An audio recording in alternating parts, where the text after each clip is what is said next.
Monsieur Claude Blanche-Maison, bonjour. Bonjour. On se retrouve aujourd'hui à l'Institut de législation comparée à Paris pour un deuxième entretien suite à une première rencontre que nous avions eue il y a quelques semaines. Vous avez été ambassadeur au Vietnam, en Inde, en Espagne ainsi qu'en Russie. Vous avez fait un passage au Quai d'Orsay, à Bruxelles. Et aujourd'hui, on se retrouve pour parler de votre livre, Fragment d'un parcours aventureux. Est-ce que vous pouvez nous parler un peu de la genèse de ce livre ? Vous savez, quand la retraite tombe tout d'un coup, c'est un âge légal, donc on se dit finalement, c'est bientôt la retraite, qu'est-ce que je vais bien pouvoir faire ? Donc, bien entendu, je me suis dit, je vais enseigner, puisque j'avais déjà un petit peu enseigné avant de rentrer dans la diplomatie, et puis écrire des livres. Évidemment, je ne savais pas écrire des romans, et je ne sais toujours pas écrire des romans, donc j'ai écrit sur les postes que j'avais occupés, le Vietnam, la Russie, l'Inde, et puis finalement, la retraite avançant, je me suis dit, mais pourquoi est-ce que je ne ferais pas en continu toute mon histoire depuis mon apparition à Loches jusqu'à maintenant finalement, avec à la fois la jeunesse et puis la carrière professionnelle. Vous êtes inspiré du titre du livre de Roland Barthes, Fragment d'un discours amoureux. Qu'est-ce qui vous a inspiré dans ce livre au point que vous utilisiez ce titre pour l'adapter pour votre titre ? Roland Barthes a écrit ce fameux livre, Fragment d'un discours amoureux, au début des années 70. Donc c'était dans la foulée des événements de 1968, comme on dit, que moi j'ai vécu juste à côté, à Sciences Po à l'époque, où je préparais l'ENA. Et c'est vrai que ce livre nous a beaucoup marqué, parce qu'il était très séduisant dans sa forme et dans ce qu'il racontait. Et puis c'était Roland Barthes. Alors c'est un peu un clin d'œil à Roland Barthes, effectivement, mais il n'y a pas de rapport direct entre mon livre et celui de Roland Barthes. Dans votre autobiographie, parce que ce sont des mémoires même, vous parlez de votre parcours en tant que diplomate, mais pourquoi êtes-vous devenu diplomate ? Un petit peu par hasard.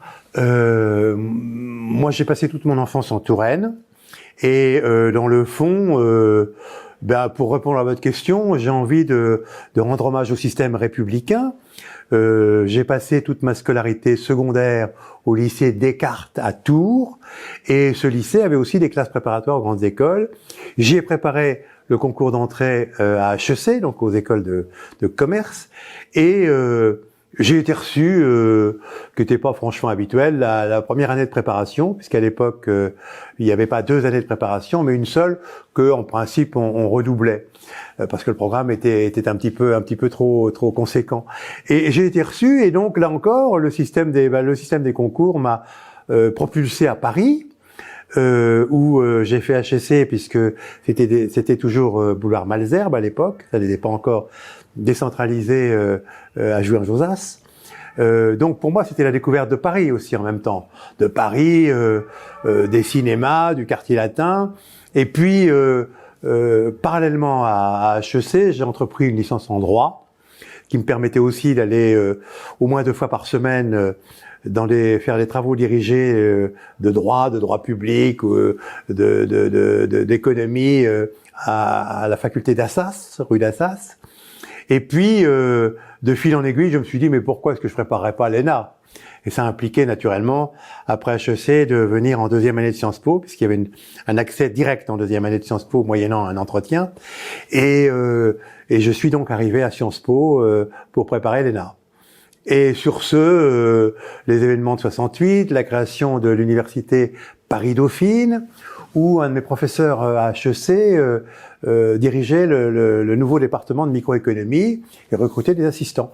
J'ai été l'un de ces assistants pendant une année scolaire, la première année de création à Dauphine, et les assistants faisaient les cours, parce que les professeurs d'université ne tenaient pas tellement à avoir des étudiants turbulents dans des grands amphis de 1000 places. Bon, donc voilà, et finalement à la fin de cette année, cas de conscience, je suis reçu à l'ENA. Donc je vais voir le professeur dont j'étais assistant, et je lui dis, moi j'avais envie dans le fond de poursuivre, après avoir été assistant, de faire un doctorat, et pourquoi pas d'aller vers l'enseignement supérieur en matière d'économie. Et il me dit, écoutez, vous êtes reçu à l'ENA, forcément, il faut y aller. Vous verrez bien après comment vous vous orienterez. Et puis, service militaire, puisqu'à l'époque, il y avait un service militaire obligatoire, qui n'existe plus aujourd'hui. Donc, là aussi, il y avait une directive très stricte de Michel Debré, qui indiquait que tout élève reçu à l'ENA devait obligatoirement faire un service militaire armé, donc pas coopération, pas de bureau dans des ministères, service militaire armé, et les élèves officiers de réserve, le peloton d'élèves officiers de réserve, à Coët-Quidan. Donc un peu la mort dans l'âme, je suis parti, parce que je me suis dit, c'est l'interruption de ce que je faisais qui m'intéressait beaucoup à Dauphine, et faire mes classes, puis le peloton d'élèves officiers de réserve, puis ensuite diriger une section d'instruction, où j'ai vu beaucoup de choses qui m'ont beaucoup intéressé. J'étais pas content d'y aller, mais ensuite j'étais très content d'y être revenu, parce que j'ai rencontré des gens que peut-être je n'aurais jamais rencontrés, y compris des jeunes recrues illettrés qui ne savaient pas lire et qu'on a récupérés pour les remettre dans le circuit actif au lieu de les laisser dériver comme ça. Donc effectivement, ça m'a c'est pas une nostalgie du service militaire, mais c'était pas inutile pour voir autre chose que ce que l'on voyait dans le 7e arrondissement ou du côté d'HEC, boulevard Malesherbes. Et puis, étant reçu à l'ENA, le directeur de l'ENA faisait très bien son travail, c'était monsieur Pierre Racine, il recevait individuellement chaque élève pour les affecter à un stage. Le stage, c'est déterminant à l'ENA, c'est une année essentielle, évidemment, puisque c'est un peu de la formation professionnelle avant la formation théorique. Et il avait pour habitude d'affecter les gens qui avaient passé toute leur jeunesse dans les beaux quartiers de Paris, dans des endroits plus ou moins reculés, dans la Creuse ou à la campagne, et puis ceux qui venaient de la province. Alors moi je venais pas vraiment de la province profonde, mais enfin quand même, je venais de Touraine, j'avais fait HEC mais il a dû l'oublier. Eh bien il m'a envoyé 6 mois à la représentation permanente de la France auprès des communautés européennes et 6 mois à la préfecture de région de Nantes. Donc c'était deux grosses boutiques. Et il se trouve qu'à Bruxelles, je suis tombé sur un représentant permanent, ambassadeur de France, qui était d'une très grande qualité diplomatique, avait une très grande expérience, et qui s'appelait Jean-Marc Beugner, qui m'a un peu pris sous son aile pendant 6 mois. C'était familial à l'époque. La communauté européenne, c'était 6 États membres. Les 6 États membres d'origine. Donc c'était assez familial, les représentants permanents se connaissaient très bien, jouaient entre eux, à telle enseigne que Beugner, le jour où je partais, au bout de 6 mois, m'a dit « Tiens, on va créer un petit incident avec la commission, vous verrez comment ça se passe. » On va créer un incident. C'était un jeu comme dans un théâtre. Et les 6 mois que j'ai passés là, je les ai passés derrière des collègues qui passaient leur journée à négocier, et notamment à l'époque, négocier l'adhésion à la communauté européenne, puisque ça ne s'appelait pas encore l'Union européenne, de la Grande-Bretagne, de l'Irlande, du Danemark, et puis il y avait aussi la Norvège, qui finalement n'a pas ratifié le traité, mais elle a négocié elle-même avec les autres. Et donc j'ai suivi ça pendant tout mon séjour. Je me dis, mais c'est exactement ce que je veux faire. Négocier entre pays européens, négocier avec des pays étrangers, c'est très exactement ce que je veux faire. Il y a des éléments d'économie, des éléments d'histoire, des éléments très précis, très très détaillés, et puis sentir ce qui est possible de faire dans une négociation. Et je suis sorti de là avec la volonté d'entrer au Quai d'Orsay, si le classement me le permettait. Et heureusement, ce fut le cas. C'est un sacré parcours. Je suis une vocation tardive, vous voyez. Comment vous avez abordé l'exercice d'écriture de vos mémoires? Est-ce qu'il y a des moments de questionnement sur ce que vous pouviez révéler ou au contraire garder secret? Ou est-ce que vraiment on dit tout dans votre livre? Nous avons tous un surmoi très important. J'ai retrouvé Roland Barthes. Alors, bien sûr, probablement que sans le savoir, j'ai exercé une certaine censure, bien sûr. Mais bon, j'ai essayé d'être sincère. Alors, la première difficulté, c'est que je n'avais pas de cahier de notes, je n'avais pas de journal, je n'avais pas pris de notes sur les différentes périodes de ma vie, donc il fallait que je me fie à ma mémoire. Ma mémoire, elle déforme forcément les choses, donc c'est un livre subjectif, sauf lorsque je cite des dates ou des faits, où là, bien entendu, c'est très facile de vérifier l'adaptation des dates et des faits, bien sûr, ou de recourir, de relire tel ou tel accord qu'on a négocié. Mais pour le reste, bien que pour vous dire, c'est toujours une épreuve d'écrire, parce qu'à un moment donné, à plusieurs reprises, on a envie de dire bon, à quoi bon? Dans le fond, à quoi bon? Pourquoi est-ce que j'irais pas plutôt cet après-midi au cinéma plutôt que de faire le fragment numéro 10 ou d'esquisser le fragment numéro 10? Alors je me suis créé des contraintes, et notamment une contrainte était 3 séances de travail durant lesquelles, chaque semaine, durant lesquelles je dictais ce que j'avais préparé. Et le fait d'être obligé d'aller quelque part, de dicter à quelqu'un ce que j'avais préparé auparavant pendant 2 ou 3 heures, encore une fois 3 fois par semaine, ça crée une véritable contrainte. C'est presque comme aller à l'école, dans le fond. Et je crois que sans cette contrainte, ça aurait été probablement beaucoup plus difficile d'y arriver, peut-être même impossible. Et puis, il y a aussi le goût d'écrire. On a envie d'écrire certaines choses. Alors, il y a des chapitres qui sont plus difficiles à écrire, peut-être parce que plus conflictuels, parce que ne rappelant pas que des bons souvenirs, mais c'est compensé par le fait que on a aussi envie de dire un certain nombre de choses, et puis de les faire passer, ne serait-ce qu'à des étudiants de Sciences Po qui s'intéressent à la diplomatie. Vous diriez que transmettre, c'est aussi quelque chose qui a motivé votre écriture, puisque vous parlez de votre service militaire, Oui. de là avec ce livre, transmettre, c'est quelque chose qui est important. Alors, effectivement, je pense que je ne révèle pas de grands secrets. De toute façon, presque tout est public au bout d'un certain temps. Mais c'est vrai aussi que j'ai participé à certaines négociations et qu'il est arrivé que tel ou tel grand professeur, d'ailleurs de cette maison, de Sciences Po, me dise « Mais est-ce que ça, vous l'avez écrit ?» Parce que pour nous, qui sommes des analystes et des commentateurs, c'est très important que vous, qui avez été acteurs, vous l'écriviez, même s'il y a une déformation due à la mémoire. Et ça m'a beaucoup motivé, notamment pour une négociation qui n'est pas secrète, mais qui est discrète, et qui a eu lieu avec la Chine, pour une réconciliation entre la France et la Chine, après que nous ayons vendu les équipements militaires à Taïwan. Donc, vous avez grandi et vécu dans un monde qui a connu de profonds changements, que ce soit dans la société française ou aussi là où vous avez exercé en tant qu'ambassadeur. Et en 2025, quel regard vous portez sur cette époque par rapport à celle dans laquelle nous nous trouvons aujourd'hui? Vous avez raison, tout a changé.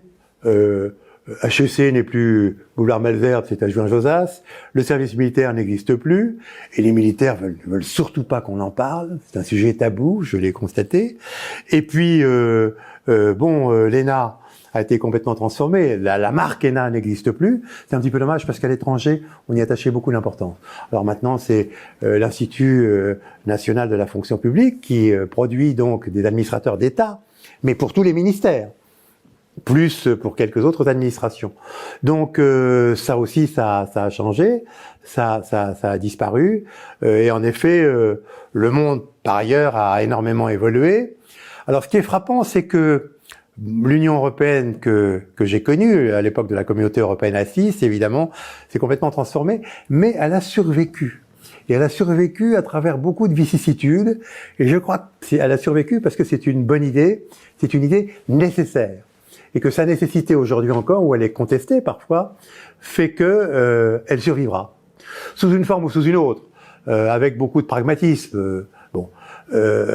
Notamment le fait qu'aujourd'hui, les rapports de force semblent prendre le pas sur le droit international, avec des personnages comme Vladimir Poutine, comme Donald Trump, mais comme d'autres aussi, comme le président comme le président de la Turquie ou quelques autres.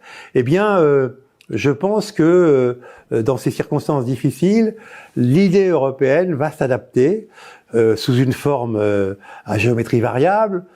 Par exemple, avec une coopération très forte avec le Royaume-Uni et Grande-Bretagne sur les questions de sécurité et de défense, parce que c'est nécessaire. Et donc, on fera preuve de pragmatisme. La Grande-Bretagne est sortie de l'Union européenne, mais elle fait évidemment partie de la sécurité et de la défense européenne. Par conséquent, elle participera à ce cercle de questions. Et ainsi de suite. Et puis, si tel ou tel pays ne veut pas participer à telle ou telle politique nouvelle de l'Union européenne, eh bien, il n'y participera pas. Et les autres en tireront d'ailleurs les conséquences, en termes d'aide d'ailleurs, et en termes de participation à tout l'exercice collectif. Donc, je crois que ça a été structurant et ça reste structurant.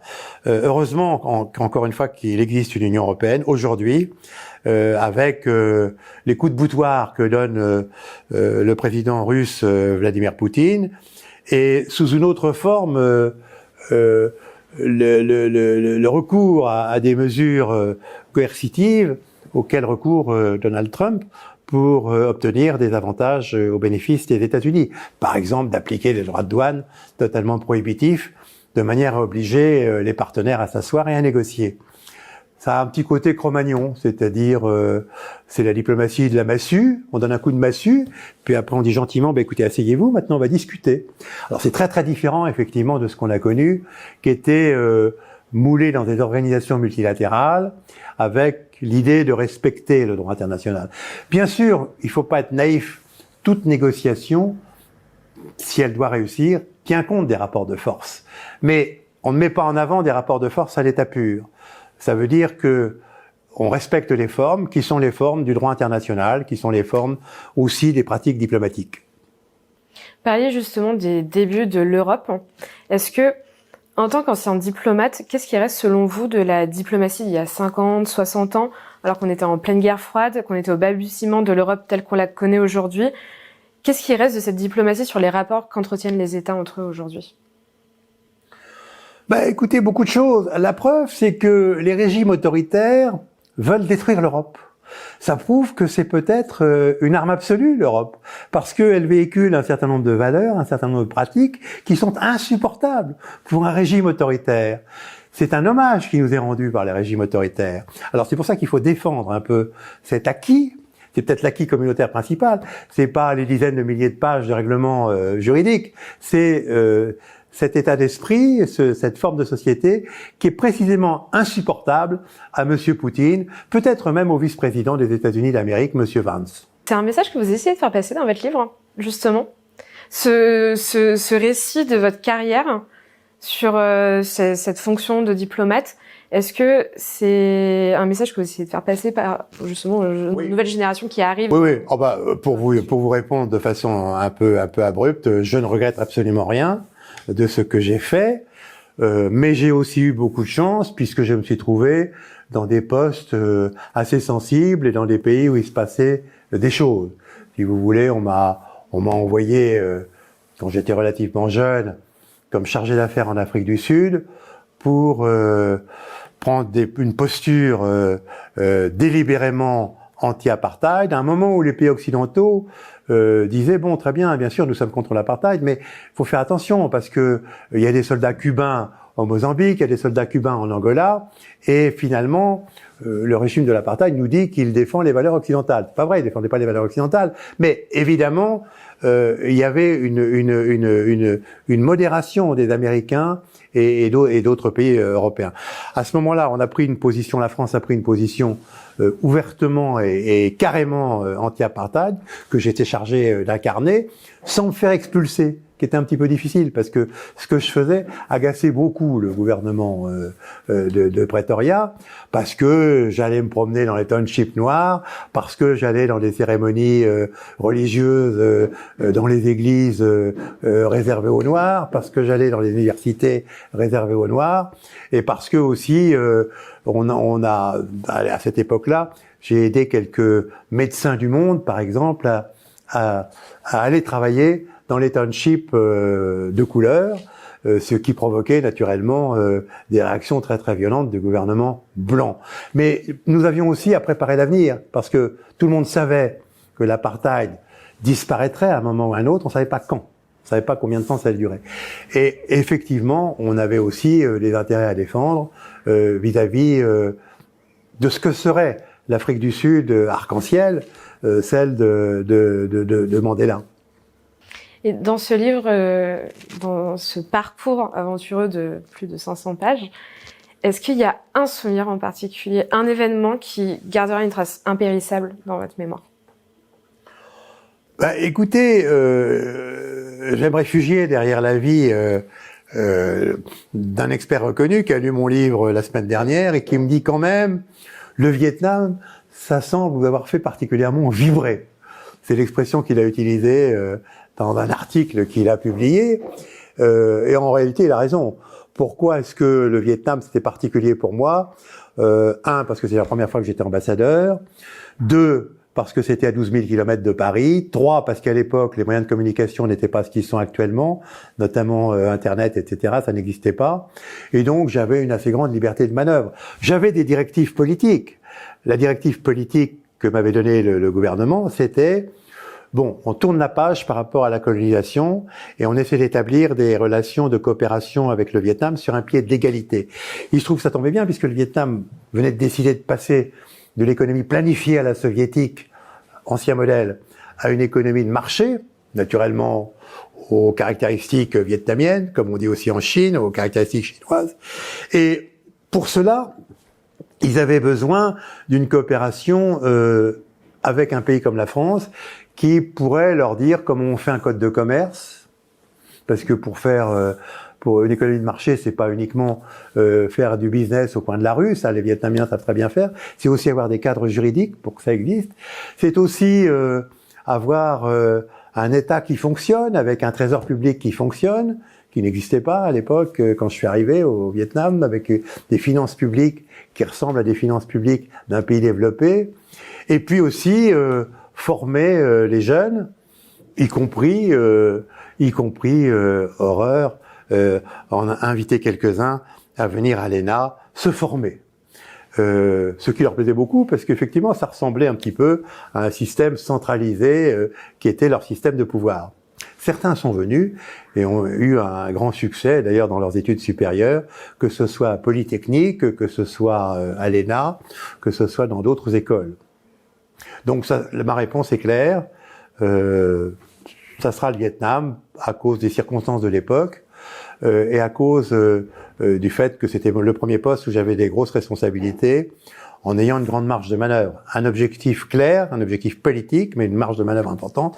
Et puis quand même, mon premier 14 juillet, c'était le bicentenaire de la Révolution française, et un personnage historique qui s'appelle le général Giap a entrepris de jouer un peu avec l'ambassadeur de France que j'étais à l'époque, en décidant de venir fêter le bicentenaire de la Révolution française à l'ambassade de France, où il n'avait jamais mis les pieds, faisant un discours en français, non pas habillé en général, mais habillé en costume beige clair, avec sa deuxième épouse. La première était malheureusement morte dans les prisons françaises.